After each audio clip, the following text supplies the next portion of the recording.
Sa Good Vibes, paday ng pagpanagtag sa gobyerno probinsyal sa cash assistance sa mga Centenarian. Sinilamang may 5 ka mga lolo kag lola ang nagbaton sang tig 100,000 pesos.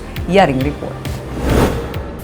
Si Lola Florencia Santillan sang bakong syudad sang Bago, isa sa 5 ka mga lolo kag lola nga Centenarian ang nagbaton sang 100,000 pesos nga cash kahapon. Sa interview gintuad ni Lola Florencia ang iya sikreto nga nakalabot siya sang isa ka gatos ka tuig. Laswas suno sa iya ang iya nga ginakaon sa masami, rason nga nag-angkon siya sa maayo nga ikaayong lawas. Sikreto ko. Laswa eh. Laswa? Luma lang nga. Hindi mo salamat eh kadi.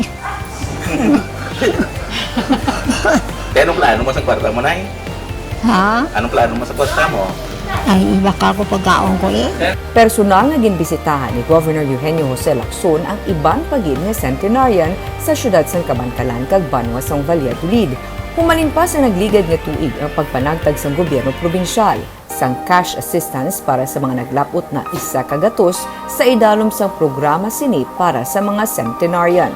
I hope na yung 100,000 no, sa mga members ng pamilya makabulig din para gini sila.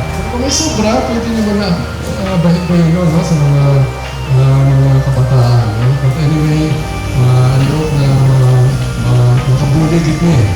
And padayon sila inspirasyon sa ating tanan.